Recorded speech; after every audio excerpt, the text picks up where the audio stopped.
అందరికీ నమస్కారం. హిందూ లైబ్రరీకి స్వాగతం. ఈరోజు నా జీవితంలో ఒక మర్చిపోలేని సంఘటనను నా ఆధ్యాత్మిక ఛానల్ కుటుంబ సభ్యులైన మీ అందరితో కూడా పంచుకోవాలని వీడియో చేస్తున్నాను.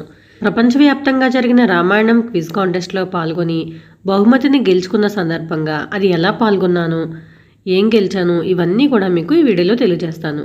సత్య శిరీష గారు సెకండ్ ప్రైజ్ విన్నర్ 75,000.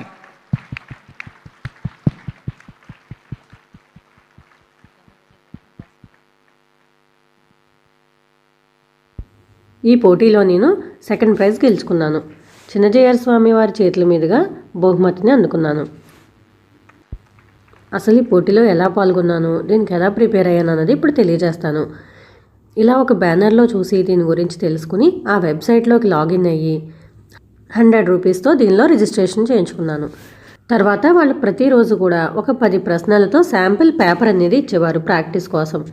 ఆ ప్రశ్నలు మనం ఆన్సర్ చేస్తే వెంటనే అది కరెక్టో కాదో, కరెక్ట్ సమాధానం ఏంటో కూడా తెలిసేదన్నమాట. అలా ప్రతిరోజు కుదిరినప్పుడల్లా కూడా ప్రాక్టీస్ చేస్తూ మధ్య మధ్యలో రామాయణం చదువుతూ ఉండేదాన్ని. ఇదంతా కూడా నేను మొబైల్లోనే చేశాను. ముందు నా మొబైల్లోనే రామాయణం PDF డౌన్లోడ్ చేసుకుని దానిలోనే చదవడం మొదలుపెట్టాను. కానీ వాళ్ళు ఇచ్చే ప్రశ్నలు చాలా లోతుగా ఉండడంతో ఆ PDFలో నాకు సమాధానాలు దొరకలేదు. అప్పుడు నేను పుస్తకాలు తెచ్చుకుని వాటిలో చదవడం మొదలుపెట్టాను. ఇలా డిసెంబర్ నెల వచ్చిన తర్వాత వాళ్ళు ఆన్లైన్లోనే మొబైల్ లేదా ల్యాప్టాప్ ద్వారా లాగిన్ అయ్యి ఆన్సర్ చేసేలా 100 ప్రశ్నలతో క్వార్టర్ ఫైనల్ ఎగ్జామ్ని కండక్ట్ చేశారు. దీనికి 90 నిమిషాలు టైం ఇచ్చారనమాట. ఇలా క్వార్టర్ ఫైనల్స్ అనేక వేల మంది పార్టిసిపేట్ చేశారు. వాళ్ళలో కొంతమందిని సెమీఫైనల్కి సెలెక్ట్ చేశారనమాట. మాకు ఇలా ఒక 3 రోజుల తర్వాత మెయిల్ వచ్చింది, మీరు సెలెక్ట్ అయ్యారు నెక్స్ట్ లెవెల్కి అని. తర్వాత మళ్ళీ ఒక నెల తర్వాత సెమీఫైనల్ ఉంటుందని చెప్పారు. మళ్ళీ మేము యథావిధిగా ప్రాక్టీస్ చేసాము. మళ్ళీ ఒక నెల తర్వాత సేమ్ అదే విధంగా 100 ప్రశ్నలతో 90 నిమిషాలు టైం ఇచ్చి ఆన్లైన్లోనే సెమీఫైనల్ కూడా పెట్టారనమాట. ఒక 4 రోజుల తర్వాత సెమీఫైనల్లో సెలెక్ట్ అయ్యి ఫైనల్లోకి ఎంటర్ అయినట్టుగా మాకు మెసేజ్ వచ్చింది.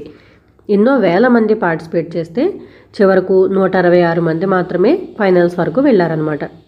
ఇక ఫైనల్ ఎగ్జామ్కి అయితే ఫిబ్రవరి 24వ తేదీని డేట్గా ఇచ్చారనమాట. ఇది స్టాచ్యూ ఆఫ్ ఈక్వాలిటీ ఉంది కదండి ముచ్చింతల్లో, అక్కడ కండక్ట్ చేస్తున్నారనమాట. దీనికి డైరెక్ట్గా మనం అక్కడికి వెళ్ళాలి, ఆన్లైన్లో చేయడానికి అవ్వదు. సమానతా విగ్రహం స్థాపించి 2 సంవత్సరాలు అయిన కారణంగా 2వ బ్రహ్మోత్సవాలు అక్కడ జరుగుతున్నాయి.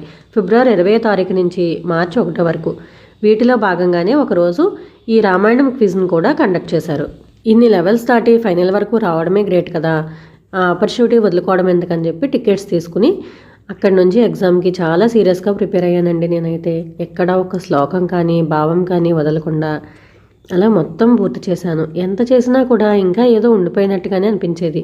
నేను ముందు క్విజ్ కోసం మొదలుపెట్టినా కూడా చదవడం మొదలుపెట్టిన తర్వాత దానిలో బాగా ఇన్వాల్వ్ అయిపోయినట్టు అనిపించింది నాకైతే. రామాయణాన్ని లోతుగా చదివే కొద్దీ మనం విన్న వాటిలో ఎన్ని కల్పిత కథలు ఉన్నాయో నాకు బాగా అర్థమైంది. ఇంతకు ముందే నేను ఛానల్లో రామాయణంలోని కొన్ని కల్పిత కథల గురించి చెప్పాను. అలాంటివి ఇంకా చాలా ఉన్నాయని నాకు అర్థమైంది.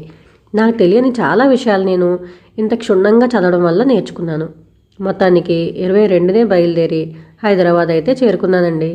తర్వాత ఫిబ్రవరి 24న 9 గంటల్లోపు స్టాచ్యూ ఆఫ్ ఈక్వాలిటీ దగ్గర రిపోర్ట్ చేయమని చెప్పారనమాట. కాబట్టి 9 లోపే అక్కడికి చేరుకుని అక్కడ మా లిస్ట్లో మన పేరు ఉందో లేదో చెక్ చేసుకున్న తర్వాత వాళ్ళు మన ఆధార్ కార్డ్ అది చెక్ చేసి హాల్ టికెట్ ఇచ్చారనమాట. అంటే ఒక ID కార్డులా ఇచ్చారు. తర్వాత దాన్ని తీసుకుని ఎగ్జామ్ హాల్లోకి ఎంటర్ అయ్యాను. అక్కడ మనకి పేపరు పెన్ను ఇచ్చి ఎగ్జామ్ రాయించారు. 1 అవర్ పాటు ఎగ్జామ్ జరిగింది. ఇప్పుడు టైం అనేది తగ్గించారనమాట. 100 క్వశ్చన్స్కి 1 అవర్ టైం మాత్రమే ఇచ్చారు. అది ఆన్సర్ చేసి బయటకు వచ్చిన తర్వాత వాళ్ళే భోజనం ఏర్పాట్లు అవి కూడా చేశారు. తర్వాత ఎదురు చూడమని చెప్పారు రిజల్ట్ కోసం. అలా 4:30 వరకు చూసిన తర్వాత వాళ్ళు కాల్ చేశారు, మీరు టాప్ 4లో సెలెక్ట్ అయ్యారు, నెక్స్ట్ బజర్ రౌండ్ ఉంటుంది కాబట్టి స్టేజ్ దగ్గరలో ఉండండి అని కాల్ చేశారనమాట. నాకైతే అది వినగానే ఒక పక్క ఆనందం వచ్చింది, అలాగే రెండో పక్క చాలా టెన్షన్గా కూడా అనిపించిందండి. అంతమంది మధ్య స్టేజ్ పైన బజర్ రౌండ్లో నేను చేయగలనా అని భయంగా అనిపించింది. కానీ తర్వాత నాకు నేనే ధైర్యం చెప్పుకుని మొత్తానికి స్టేజ్ పైకి పిలిచారనమాట. అందరినీ ఫైనలిస్టులు 4 పిలిచారు. అంటే వాళ్ళు మార్నింగ్ మేము రాసిన పేపర్లో మార్క్స్ని బట్టి టాప్ 4 ఫైనలిస్ట్ని సెలెక్ట్ చేశారు. వాళ్ళు 4 స్టేజ్ పైకి పిలిచిన తర్వాత మొత్తం 9 ప్రశ్నలు అడిగారనమాట. ముందుగా ఎవరైతే బజర్ ప్రెస్ చేస్తారో వాళ్ళకి చెప్పే ఛాన్స్ ఇచ్చారు. ఒకవేళ తప్పు చెప్తే కనుక నెగిటివ్ మార్కింగ్ కూడా ఉంది. ఇలా మొత్తం 9 ప్రశ్నలు పూర్తయిన తర్వాత బజర్ రౌండ్లో వచ్చిన స్కోరు, అలాగే ముందు మేము మార్నింగ్ రాసాం కదా ఎగ్జామ్, ఆ స్కోరు మొత్తం 2 కలిపి నాకు సెకండ్ ప్లేస్ వచ్చిందనమాట. సత్య శిరీష గారు సెకండ్ ప్రైజ్ విన్నర్ 75,000. అలా చిన్నజీయర్ స్వామి వారి చేతుల మీదుగా ప్రైజ్ తీసుకోవడం అనేది చాలా ఆనందంగా అనిపించింది. నాకు ఆధ్యాత్మిక అంశాల్లో ఉన్న ఆసక్తి కారణంగా ఈ క్విజ్లో జాయిన్ అయినప్పటికీ కూడా చేస్తూ దానిలో పూర్తిగా ఇన్వాల్వ్ అయిపోయానండి. నేను ఇంతవరకు వస్తానని కూడా నేను ఊహించలేదు, కానీ ఆ క్షణం అయితే చాలా ఆనందంగా అనిపించింది. ఈ అనుభవాన్ని నా ఎక్స్టెండెడ్ ఫ్యామిలీ అయిన యూట్యూబ్ ఫ్యామిలీతో కూడా షేర్ చేసుకుందామని ఈ వీడియో చేస్తున్నాను. ఇక్కడ బ్రహ్మోత్సవాల్లో భాగంగా నిత్యం అనేక అభిషేకాలు, గరుడ వాహన సేవలు, కళ్యాణోత్సవాలు, తిరుమంచనాలు ఇలాంటివన్నీ కూడా జరుగుతున్నాయి. అలాగే ఇక్కడున్న విగ్రహం, దాని చుట్టూ ఉన్న 108 దివ్య దేశాలు కూడా తప్పక దర్శించవలసిన ప్రదేశాలు.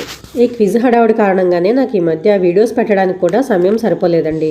రామాయణాన్ని ఇంత లోతుగా చదివిన తర్వాత మీతో పంచుకోవాల్సిన విషయాలు ఇంకా చాలా ఉన్నాయని అనిపించింది. ఇలాంటి మరిన్ని ఆసక్తికరమైన విషయాలు తెలుసుకోవడానికి నా ఛానల్ ఫాలో చేయండి. మరో వీడియోతో మళ్ళీ కలుద్దాం. సర్వే జనా సుఖినో భవంతు.